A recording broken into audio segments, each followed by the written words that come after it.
Hey, what's up guys? Bear with me on this episode. I am kind of coming off the cuff and I just had this thought that I had to share with you on this episode of the podcast, and it really comes down to this idea of something that's been going through my head a lot, specifically at church where I'm there. Like the last 2 weeks I've really thought about this, and the question that keeps coming up for me, and this is very much from like a me being in church perspective, thinking about, you know, how does God want to use me inside of my life, right? And this is not a conversation, this is not like a sermon or a message about church or anything like that. But the question that keeps coming up in my head, like every time I'm at church service, is this idea of like, your family needs you.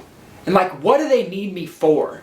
And I often think about this, and like I said, the last 2 weeks especially, it just keeps coming into my mind, the statement of like, your family needs you, your family needs you, your family needs you. And I couldn't help but ask, like, well, what does that mean? Like, what does it mean for my family to need me? Like, obviously, from a business owner, from an entrepreneur's perspective, like, yes, my family needs me to provide, like, literal money working to support the family. And my wife does a great job of that as well, so we share everything that we do together. Heather's cake business is crushing it. Shout out to Organically Yours. If you have not checked out her cakes, you should absolutely do so. Shameless plug, she did not ask me to do that, but I love my wife, so I'm going to do it. So anyway, back to this idea of like your family needs you, right? So I think about for myself is sometimes I'm in the gym, like, and people ask me all the time, like, Dr. Daniel, like, why do you get up at 4:30, or I'm sorry, not 4:30, but 3:45 in the morning? Like, every single morning, my alarm clock goes off at 3:45. I have one alarm, it goes off at 3:45. It does that 7 days a week.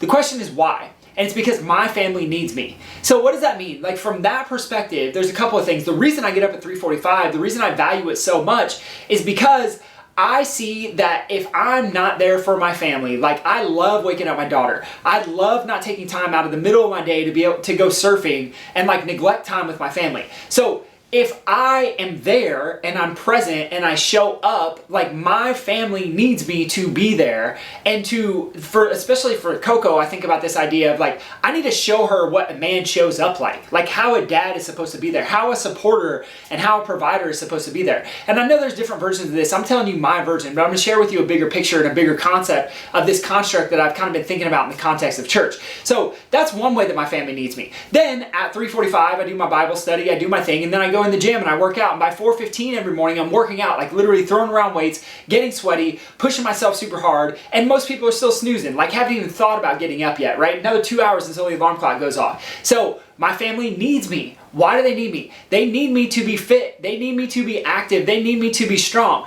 Here's what I know about my physical body. If I can't do the things that I want my daughter to do, then how would I ever expect her to be able to do those things? Like, we tell Coco she has to be active. We tell Coco she has to do fun stuff. We tell Coco she has to be in gymnastics. Guess what? We participate in all of those things with her. Like, we took Coco to the Fun Box 2 weekends in a row, which is this big, massive outdoor bounce house, 25,000 square feet. It's like massive. And there's rock walls and ninja walls and like all of this stuff, but we do it with her. And why do we do it with her? Because we expect her to be active. We know that being active actually primes her brain for a higher level of development. And so the more active I am, the more active I can model it for my daughter. So she needs me to be active. Like my family, Heather needs me to be fit. She needs me to be active. Why? Not just because it looks good, but because then I function at a higher level. I show up at a higher level. I have a better mindset. I have a better attitude. Like, she needs me for all those things, and we need each other. And the cool part is like this extends so far outside the family, right? Is that when we think about like needing someone to do something, right? I look at it in this way. Not only does Heather and Coco need me, but every single client who steps foot into our office, if you are a client inside of our office, one of the reasons, not the only reason, but one of the reasons that I get up early and push myself hard is because it puts me in a state to show up better for you, to give you the best adjustment possible, to push myself further, to learn more, to do more research, to be able to share these kind of concepts with you, to have the energy to do it. Because if I stop fueling my body well, if I stop working out, I lose energy and I start to become exhausted, and then I become that 40-year-old who's fallen apart like we're all told we're supposed to at 40 years old, which isn't the reality for me. And so a big part of it is like, not only do I show up better for my family, but I show up better for my community, and I show up better every single place I show up to, and I do my best to do that. I'm not saying I'm always perfect at it, but the idea is that your family needs you too. And it's a reality. Like, your family needs you too. So often, it breaks my heart to see people come into our office, They go through the consult, they go through the exam, they're super interested, they're like mind blown by what we have to offer and how we do chiropractic and the results that we get with the people that we have, and then they choose to stay stuck in the same patterns that they've always been stuck in. They choose to have the same marriage, they choose to show up the same in their relationship, they choose to show up the same in their physical body, they choose to show up the same, and knowing that there's more, knowing that there's a different answer that they've never been given before. And while it's frustrating for me, there's literally nothing that I can do about it except for continue to show up in a way that would model what life could potentially look like. And your life, your goals are not my life and my goals. So I want it to look like what you want it to look like for you. But the reality is like so many people are settling for less. Like so many people are settling for, I work 9 to 5, I hate my job, I drink all weekend, every weekend because I want to numb myself from the reality of my actual life, and then they repeat that cycle over and over and over again, and then they die at 72, and that's like the average American, right? Overweight, out of shape, tired, exhausted, brain fog, like not clear, and like we're just brought into this world as like consumers of people who are just supposed to buy stuff. We save up a savings account and then we die and we pass it on to our kids. And like there's way more to life than that. And so my encouragement and my like thought process with this whole episode is that your family needs you to show up in a different way. Your family needs you to be the beacon of light inside of your family. Your family needs you to be functioning optimally. Your family needs you to be out of pain. Your family needs you to be off your medications. Your family needs you to be energized. Your family needs you to be fit. Your family needs you for those things. Your community needs you. Like there's a world of people who are crying out, who desperately need help, and they have nowhere to look, and everywhere they turn, they're just being fed lies. And there are very few of us who are living this vitalistic lifestyle who are showing up and saying, hey, your brain is the way. You're perfect just the way you are. You just need to do something with everything that you've been given.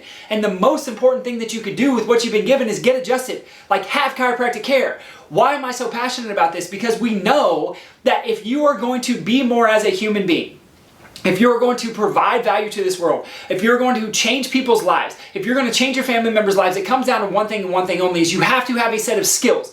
Skills like grit, skills like willpower, skills like determination and curiosity, and being able to determine what's good versus what's bad, and being able to determine what's right versus what's wrong, and have a very high emotional intelligence, and be creative, and have an immune system that's highly functioning, and critically think, and be able to set goals long term, and then be able to make good decisions that will allow you to eventually reach those goals.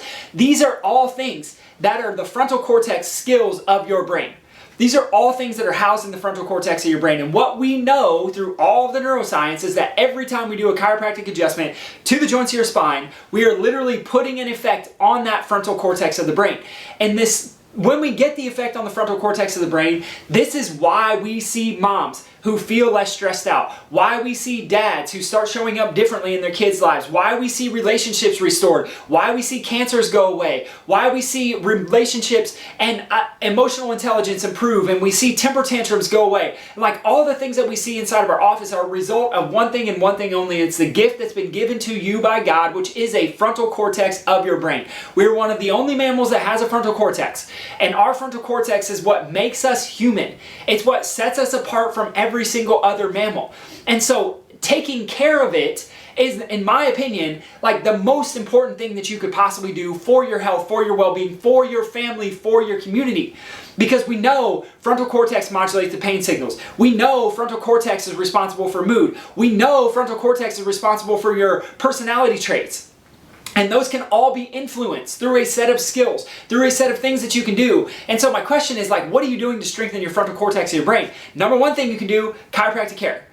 Through all the science, this is what we know. Number one thing you can do, chiropractic care. Kids born into a life of stress actually have a weaker functioning frontal cortex from their first breath of life. Weaker functioning frontal cortex from the first breath of life based on stress. So the more stress someone has, the less likely they are to be successful, the more likely they are to have disease, the more likely they are to be divorced, the more likely they are to be addicted to drugs and alcohol. Look up the ACE childhood study, the Adverse Childhood Experience study.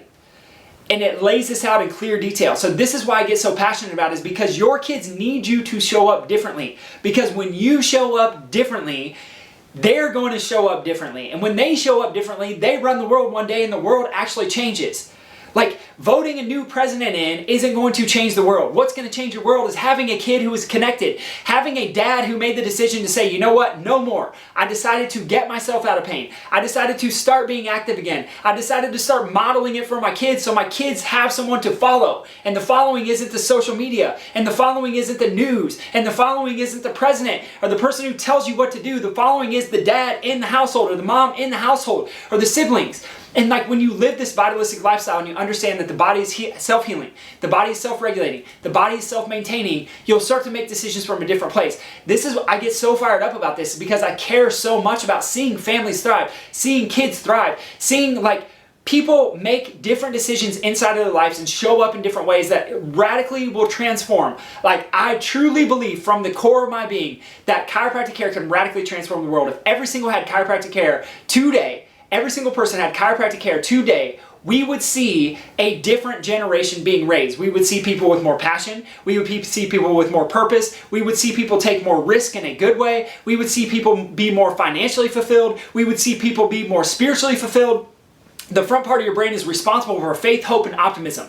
Stress turns that off. So if we have a brain that's responsible, that's supposed to be faithful, hopeful, and optimistic, but we turn it off because we're stressed out all the time, because we have a job that we hate, because we watch social media and we watch the news and we do all the stuff, like, this is what we're trying to correct. This is what we're trying to course correct. This is why I get so passionate, because the way I show up, my family needs me to have a certain function in the brain. My family needs me to have a physical body. My family needs me to have a certain spirituality. And when I show up that way, it trickles out to every single other person that I have an encounter with. And if you do the same, if you allow your kids to do the same, we can literally change the entire planet. My friends, that's all I have for you on this episode. My question for you is this, are you showing up the way you think that you should for your family? And if you're not, what's the number one thing you can do today to start to change that? I love you, I appreciate you, and as always, I will come at you again next week.